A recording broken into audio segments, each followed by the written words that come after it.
Las 5 películas de esta serie ilustran las diversas formas en que los maestros pueden incorporar la enseñanza programada en su plan total de estudios. El propósito de estas películas es estimular la comparación entre los diferentes métodos de enseñanza, más que recomendar alguno en especial. Matemáticas, octavo grado. El señor O'Brien, maestro del grupo de octavo grado de matemáticas, emplea una versión tipo guía del programa de la División de Estudios de Álgebra de la Escuela de Matemáticas. Están estudiando el capítulo 15. El maestro dice que el tema que estudian está muy relacionado con las expresiones algebraicas compuestas. Les recuerda que con anterioridad han estudiado las de una sola variable y les pide un ejemplo de dichas expresiones. Le responden, x más 1 igual a 3.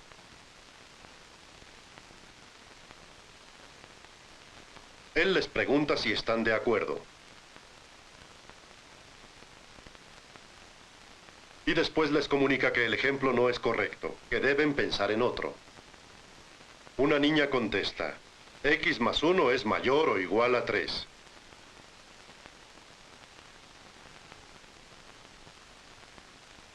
El maestro da su aprobación y les recuerda que ya saben manejar ese tipo de expresiones algebraicas. Enseguida pregunta cómo se grafica una expresión compuesta con una variable. Daniel dice que hay que encontrar una tabla de verdades para ambas expresiones. Durante la introducción al capítulo 15 se podrá observar cómo el señor O'Brien emplea algunas técnicas de enseñanza, además de la enseñanza programada. Revisa el material que ya se ha estudiado y lo relaciona con los temas que se traten en clase. Instruye continuamente a los alumnos sobre cómo deben interpretar y emplear el programa. Adapta este de acuerdo con las diferencias individuales y proporciona diversas formas de instrucción suplementaria. Ahora continúa con su introducción al nuevo capítulo. Están trabajando con expresiones compuestas de dos variables. El maestro cita como ejemplo, x más y igual a 12 y x menos y igual a 2. Les pregunta a los muchachos cómo se puede construir con ellas una expresión compuesta. Una niña responde que colocando la y en medio de ambas expresiones. El maestro explica que sería ideal una expresión compuesta tan sencilla como x igual a 3 y y igual a 4, porque en ese caso se podría leer el juego de verdades de inmediato. X es 3, y es 4. Esto es lo que se trata de lograr mediante el estudio del capítulo en cuestión.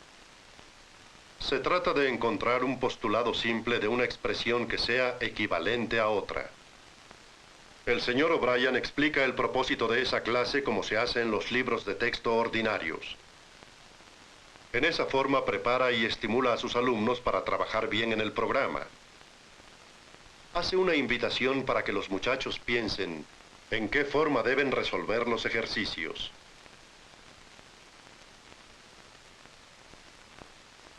Catalina dice que el alumno debe leer las preguntas que vienen en el libro. ¿Cuándo deben contestarlas?, pregunta el maestro. Catalina responde que inmediatamente después de leerlas. El maestro le dice que si no las responden de inmediato, ¿qué ocurriría? Carola opina que después surgirían confusiones. Les hace ver también el señor O'Brien que si dejan una pregunta sin resolver, no aprenden ese punto y les será difícil progresar. Dice también que bastaría con dar vuelta a la página para hallar el resultado, pero que el tema no sería asimilado. En cambio, si lo resuelven, podrán comprobar si su respuesta es correcta comparándola con la que aparecerá más adelante en el libro. En esa forma hacen una especie de repaso de ese problema en particular. Les recomienda que antes de seguir avanzando en su libro, contesten cualquier ejercicio que aparezca en él. Al dar vuelta a la página, los alumnos se convencen de que ahí aparece la respuesta. Enseguida leen un párrafo que dice, como A es igual a 0 o B es igual a 0, esto equivale a que AB es igual a 0, y el maestro les hace notar que se está suponiendo que el estudiante ya conoce ese tema. Luego pregunta a los alumnos, ¿dónde han visto expresada esa idea? Y una chica responde que al principio del libro. O sea, dice el maestro, que esto proviene de algún teorema que ya han estudiado. María dice que ella lo recuerda. Y el señor O'Brien pregunta si esa es la forma común de enunciar el teorema. Les recuerda que cuando estudiaron ese tema al principio del libro leyeron, si AB es igual a 0, entonces A es igual a 0 o B es igual a 0. Y añade que por eso quizás no reconocían ahora el teorema. Cuando se dice, como tal cosa es cierta, los alumnos tienen que decidir si se están refiriendo a algo que se supone deben saber o si se les está dando información nueva. En el primer caso, lo mejor es que traten de recordar dónde lo aprendieron y con qué objeto. Una vez que el señor O'Brien ha terminado su introducción a la lección y ha discutido el empleo del programa, se dedica a ayudar a resolver problemas que se le pueden presentar a los alumnos. Su experiencia lo capacita para predecir en qué parte pueden tener dificultades. Por ejemplo, ahora les dice que supone que en la página 902 tuvieron dificultades. Después de hacer una pequeña encuesta para averiguarlo, les explica nuevamente ese punto para ayudarlos. Se tienen dos líneas que se intersectan. Se trataba de líneas perpendiculares dispuestas en tal forma que se podía leer fácilmente la tabla de verdades.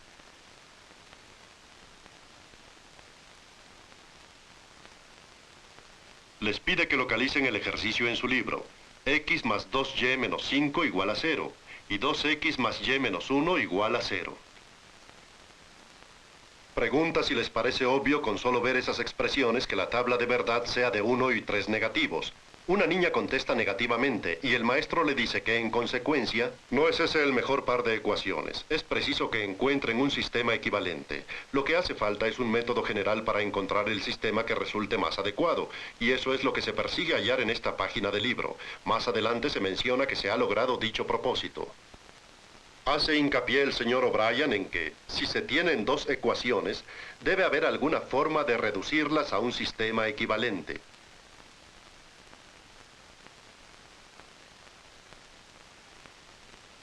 Este maestro por lo general instruye a todo el grupo la mitad del periodo de clase y dedica la otra mitad a sesiones de trabajo individuales o con grupos pequeños. Cuando considera que los problemas generales han sido resueltos, empieza a formar sus grupos pequeños con el fin de aclarar todas las dudas. Si uno de estos grupos tiene algún problema, puede contar inmediatamente con su ayuda. Le explica a esta niña que los problemas orales ofrecen dificultades especiales porque no enseñan el punto como tal. Entonces deben distinguir primero qué tipo de problema es. En este caso se trata de un problema de distancias, por lo tanto debe tomarse en cuenta la velocidad y el tiempo. Le sugiere a la alumna que trate de resolverlo empezando con las velocidades. Durante estas sesiones de estudio, el señor O'Brien puede darse cuenta perfectamente del progreso de sus alumnos, además de brindarles ayuda en forma individual si es preciso.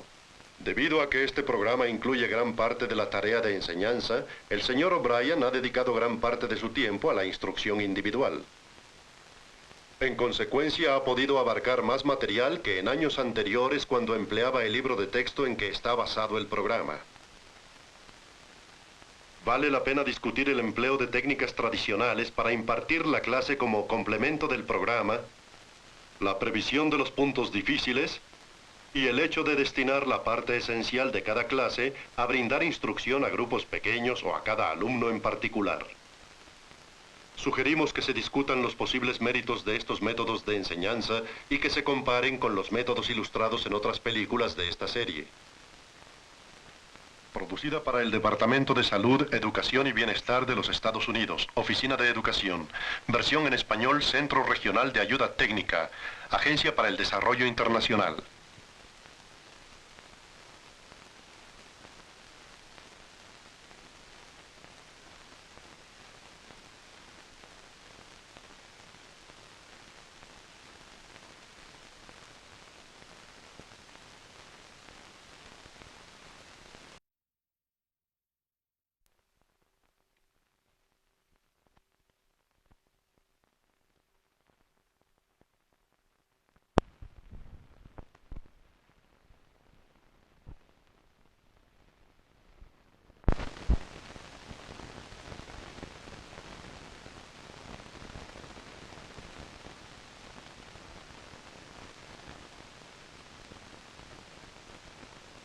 The 5 films in this series illustrate a variety of ways in which teachers can incorporate programmed instruction into their total curriculum.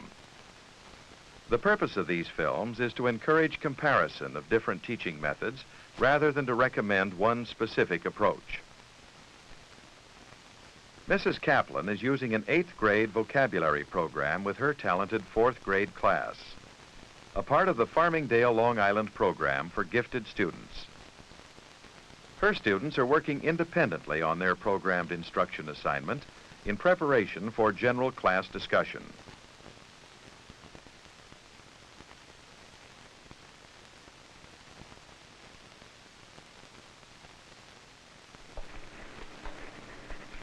You finished Part D.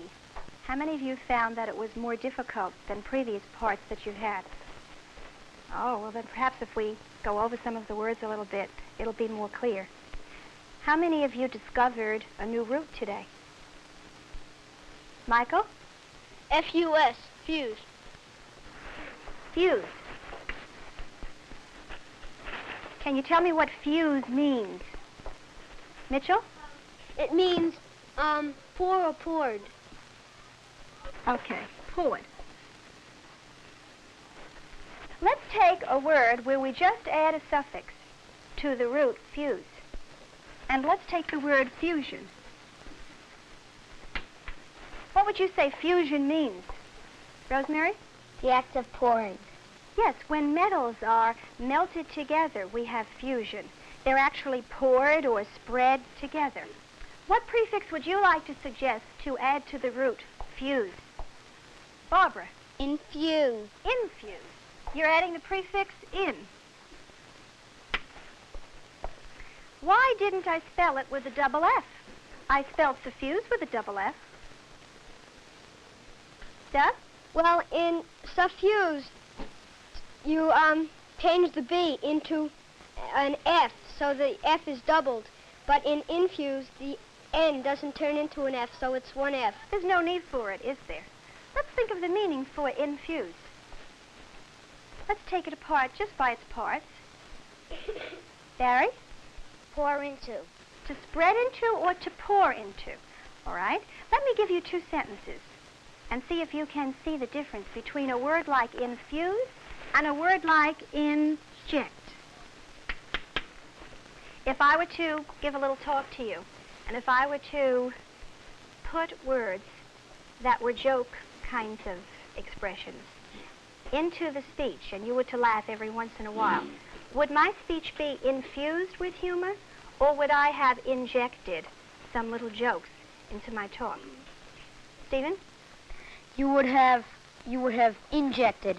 Actually, what does inject mean? Throw or cast into. Yes, it's taking something and stopping it and casting or throwing an alien thing into it. And that has its effect. We do like to hear a speaker that tells jokes, don't we? But there's another kind of speech where you don't laugh every once in a while. You may not laugh at all, but you kind of chuckle inside through the whole speech. Humor has been what into that speech? Mary Lynn? Infused. Yes, it's been poured into or spread into that speech. We can't quite put our finger on exactly where it was injected into the speech, yet it's there. So infuse is a little different in that sense than inject. All right, let's get rid of inject since we're only working with the fuse family today. Can you give me another prefix and build another word for me in the fuse family? Because the vocabulary program was designed for older students with much wider experience, Mrs. Kaplan spends a considerable amount of time reviewing and expanding upon material covered in the program, relating the new words to everyday experience. The students make their own dictionaries of new roots, prefixes, and suffixes.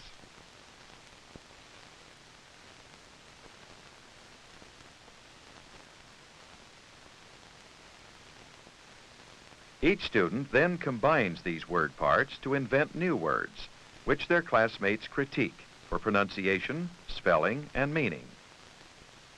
Jury? Abposit. It's A-B-C-O-S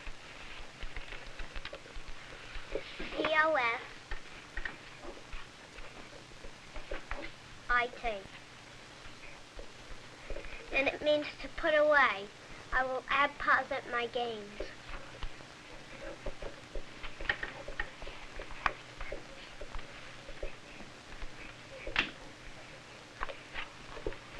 Would anybody like to improve this word? Joanne? Well, I think apposit is too hard to say.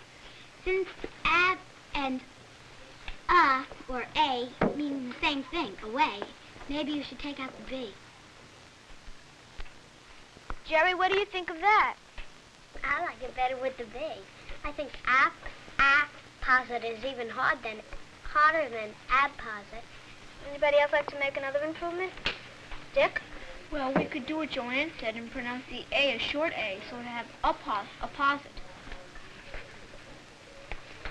Jerry, do you like it this way? Yeah. Okay.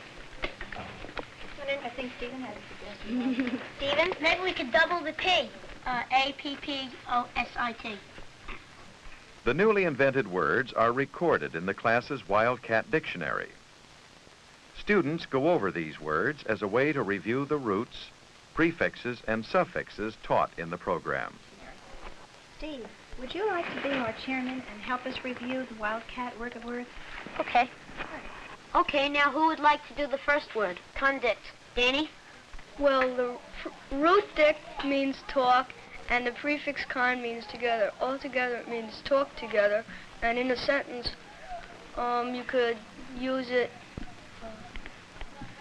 That class conducts. That is our class conducts. Okay, who'd like to do the next word? Diane? Dictless. The root dict means to talk, and the suffix less means without. Altogether, it means without talk. Would you please use it in a sentence? That boy is dictless. Okay. The next word. Elaine? Redict. Well, the root dict means to talk, and the prefix re means back. Altogether, it means talk back. Don't redict your mother. When we did Part A in program learning today, we discovered a new root.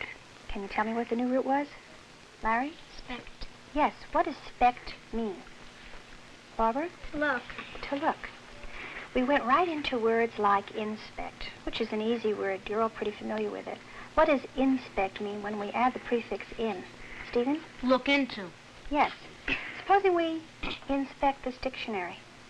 What would we be doing to the dictionary? Bob? Looking into it or examining it. Yes. Let's take another prefix, a prefix intro, and put it with the root spect. What word do we come up with? Lynn? Introspect. Right. Well, intro means what? Lynn? Into. Yes. Well, are we introspecting the dictionary at the same time that we're inspecting the dictionary?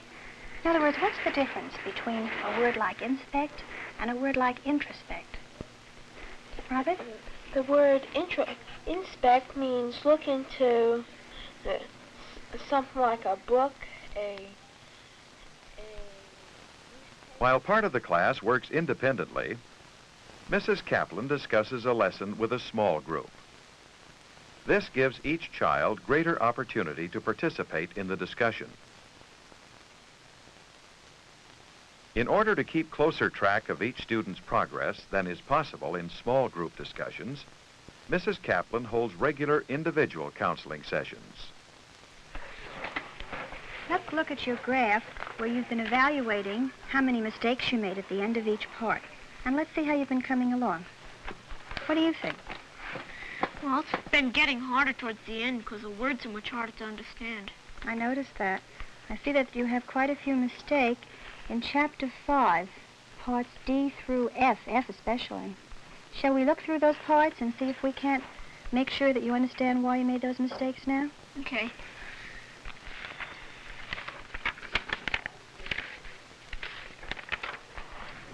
Let's see. Here's one, frame 108. Supposing you read for me the critical item that they presented to you in this frame, and let's track down how come you made that mistake and see if we can't fix it up. Composure and composition are two different results of composing. When you compose a tune, you get a And what would you like to put there now that you reread it for yourself? Composition. Yes. How can you take apart the parts of the prefix and the root and the suffix? What definition will you come up with for composition? The act of putting together. And when you compose a tune, aren't you really in the act of putting things together? Yes. So that's a better choice than the one you chose. And let's see what the next one should be. Continue reading.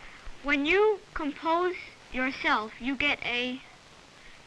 No, there's no A here. There was an A in front of composition because that was the noun form of the word.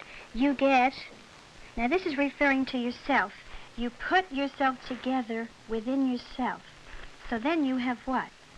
Composure. Right, not composition. So you have them just reversed, didn't you? Yeah. Do you understand now the difference between the two? Yes.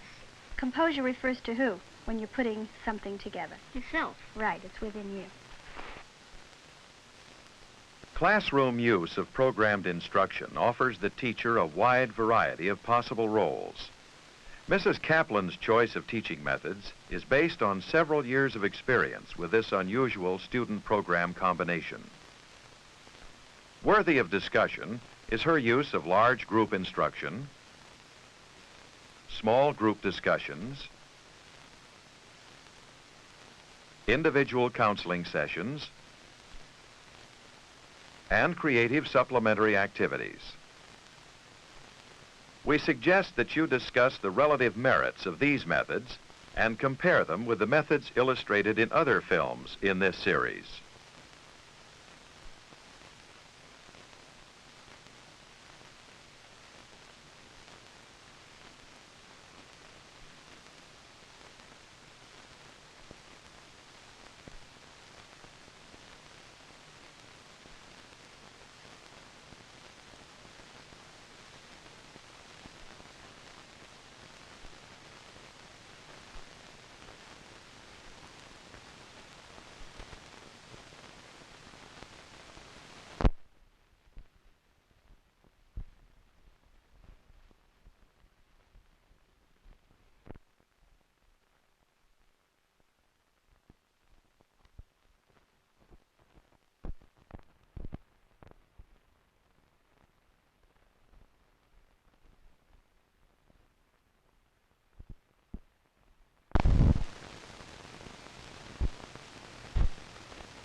The 5 films in this series illustrate a variety of ways in which teachers can incorporate programmed instruction into their total curriculum. The purpose of these films is to encourage comparison of different teaching methods, rather than to recommend one specific approach. Miss Langden's 3rd grade class is working on a science program, which was developed by the curriculum coordinator and a number of teachers in the Menlo Park School District. Miss Langden normally begins the science period with an introductory session in which she reviews relevant material and previews the work to be done. Boys and girls, I would like to go over with you now the scientific method. Who remembers what the scientific method is? What is the first thing that's involved in this? Ken? That you find out something new that you haven't found out before. All right. How else can we say that? We have a what? Valerie? Once we have the problem, then what do we do? Didier? We do the hypothesis. We have a hypothesis. What is a hypothesis? Who remembers? Robert McConey. Taking a guess at something. Taking a guess at something. Is this the real answer? Are we sure that this is going to be the right answer? Nancy? No, we're not. So then what do we have to do? Then what do we have to do? We have the problem, we have the hypothesis. What comes next? David? We get the right equipment for the experiment. We have to get the equipment, don't we? Once we have the equipment, then what do we do? Who remembers? Barry? solve the problem. All right, now today, in your program material that you will be working in, you will be solving different problems during the course of our science period, and I'd like to put some of them up here on the board. The first one says, does air have weight? How many of you think that air does have weight? Well, most of you do, don't you? But you will be doing some experiments that will prove that it either does or it does not weigh anything. Another problem that you will be working with is, where is air found? Is air found only in certain places? I don't want the answer right now. I want you to find out.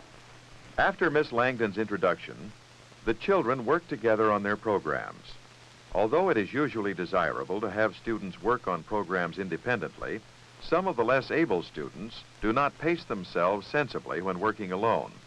They tend to read through the program too quickly to learn the material. Miss Langden has eliminated this problem by having her students work together in small, heterogeneous groups. As a result, children who would otherwise rush through the program are paced by their fellow group members. Problem. Put a crumpled paper towel in the bottom of a dry glass. Put the glass upside down in a larger water container. What will happen to the paper? Hypothesis. A. Water will enter the glass and wet the paper as in X. B. It will not enter the glass as in Y. C. It will go into the glass part way as in Z. At many points throughout the program, the children perform experiments as a team.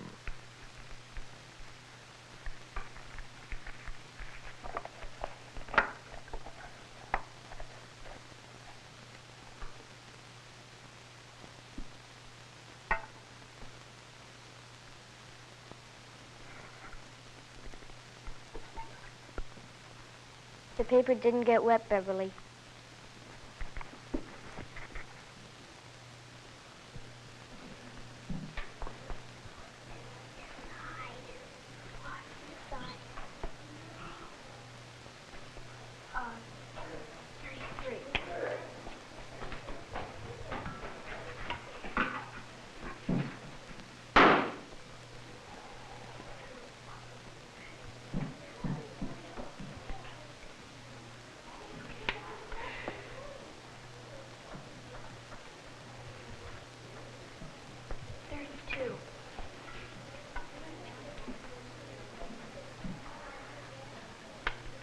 Problem. If you place an empty balloon under a book on a table and blow air into the balloon, what will happen? Hypothesis.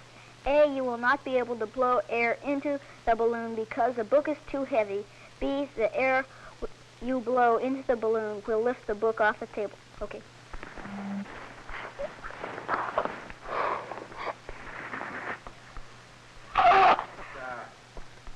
What does this prove? This proves that air takes up space and can lift things. Problem. Slice an onion into 4 sections and leave these on a plate in a room. After a while, what will happen? Hypothesis. No one will smell the onion. Only those near the onion will smell it, or after a while, the whole room will smell of onion. I bet after a while, the whole room will smell like an onion.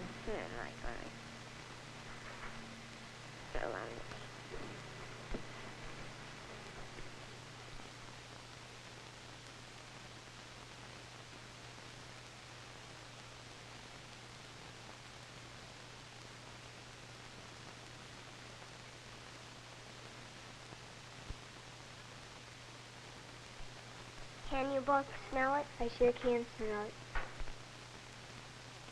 Groups which finish the assigned section of the program before the end of the work session look at film strips on related material. The football weighs more. When we can make them balance by adding weight to the dish until it weighs. After the work session, Group representatives report what their groups have accomplished to the class, and Miss Langden summarizes the lesson. I would like reports now from the evaluators, please. Carol? Well, we like the onion experiment the best. We cut it up in 4 slices and leave it at our desk. We thought you could only smell the onion if you were standing around it. So Mr. Scioli took Shelley outside, and when she was at the door, she could smell the onion. Carol, what was the purpose of this experiment? We'll see if onion molecules would spread through the air. Did you work well together? Do you feel this time? Mm-hmm. And you all kept up together? Yes. Good. I would like to have another evaluation report, please. Could I have hands? David? Well, today we learned that we had a balloon experiment to see and we popped one balloon, and then the balloon that wasn't popped went down, and we wanted to know if air had weight, so we did that experiment. And also today we learned what air is made up of. It's air molecules, oxygen and nitrogen, and there's some other gases. And we also learned that if you had 2 plants, put one in a jar and put a lid over the jar, and then the other one just out in the room. The one in the jar would die first because plants need air. And we learned that...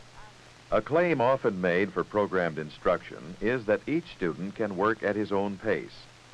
However, Miss Langden has found that some students do not choose a sensible pace when working individually. Having students work through the program together has effectively eliminated this problem and provides a convenient basis for carrying out the experiments in the program. Worthy of discussion are Miss Langden's introductory lectures, group pacing of small heterogeneous groups, and summary sessions in which the children, rather than the teacher, draw conclusions. We suggest you discuss the relative merits of these methods and compare them with the methods illustrated in other films in this series.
The 5 films in this series illustrate a variety of ways in which teachers can incorporate programmed instruction into their total curriculum.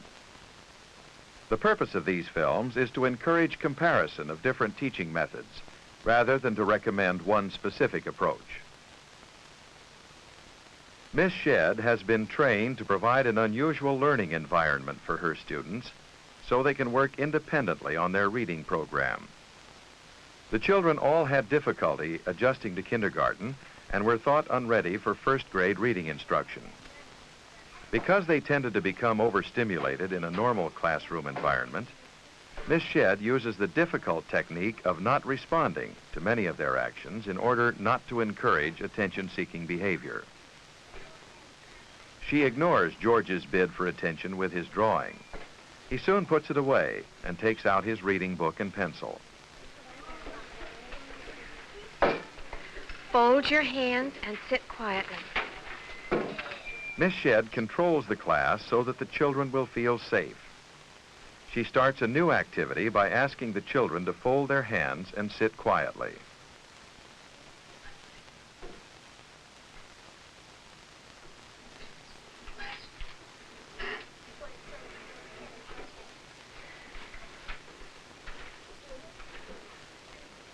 You may begin.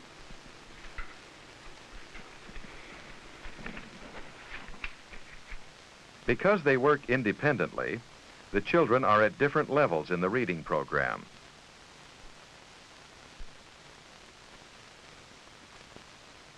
All have completed books 1 and 2, in which they learn to discriminate among letters.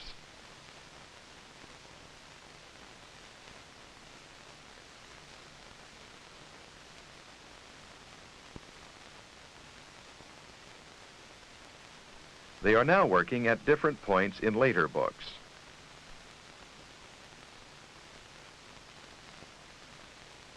Bruce is discriminating among words in Book 3.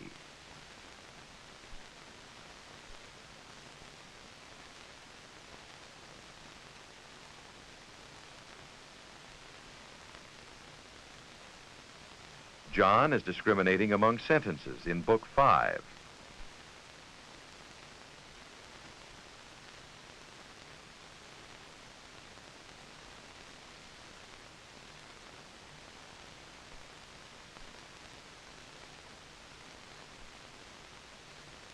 Desmond is matching patterns before starting manuscript writing. Later, he will learn to draw letters using the dots as guideposts.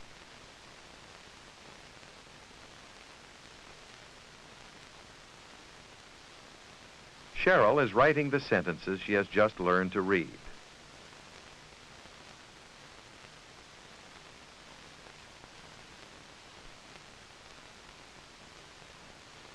Many of the children have short attention spans.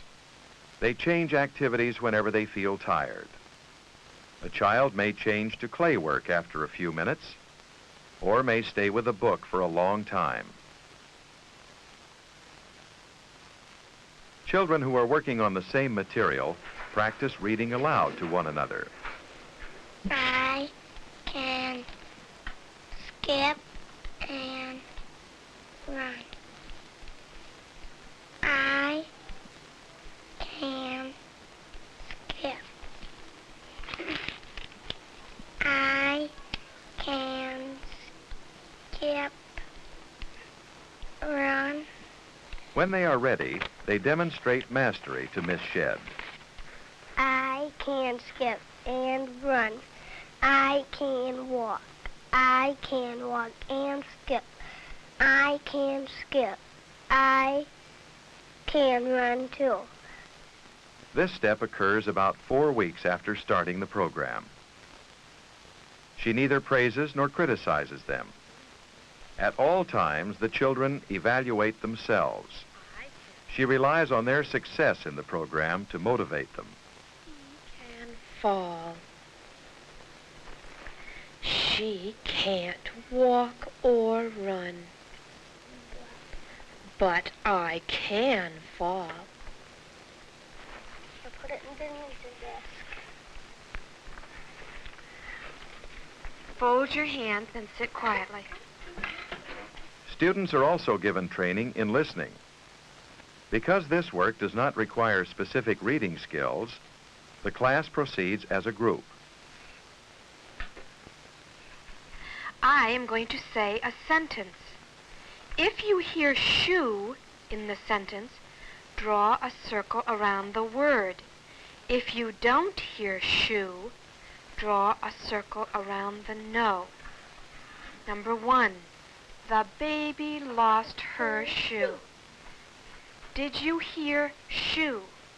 Yep. Then circle the word. She continues her regular pace of presentation and ignores the spontaneous remarks of the children, which experience has shown will stop occurring.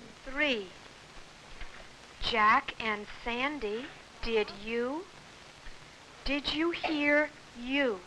Yeah. 4, no, but we can look. Did you hear look? The program has been thoroughly tested to make sure the children can do the work all by themselves. But sometimes they ask for help anyway. To foster independence, Miss Shedd manages not to see them. Oh, well, I guess it doesn't need to be sharpened. As individual students reach appropriate points in the reading program, Miss Shedd gives them practice in combining their work in reading and listening. I am going to say a sentence. If it is the same as the sentence on your paper, circle the sentence. If it is not the same, circle the no. Number 1, no, but we can look.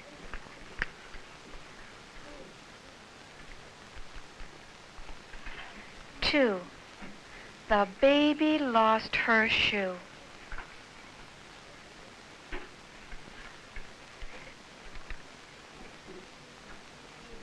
3, we will find it. Some of the children become too nervous to work if they are closely watched. When presenting material to small groups, she looks away so they can do their best. Now I would like you to tell me a sentence using the word walk. Desmond? I can walk. In conjunction with the reading program, Miss Shedd carries on a systematic oral composition program. Desmond, would you like to come down and find the word walk in your sentence?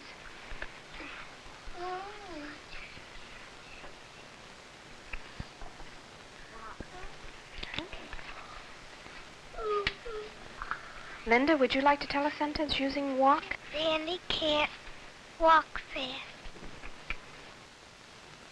Classroom use of programmed instruction offers the teacher a wide variety of possible teacher roles. Miss Shedd's role has been carefully planned on the basis of experience with this reading program in the classroom, so that children thought unready for reading instruction can work independently and successfully. Worthy of discussion are Miss Shedd's restraint in not responding to attention-seeking behavior, the fact that the children work on the program at their own pace and are free to change activities at will, careful integration of the teacher's oral presentations with the written parts of the program, and reliance on success in the program to motivate the students. We suggest that you discuss the relative merits of these methods and compare them with the methods illustrated in other films in this series.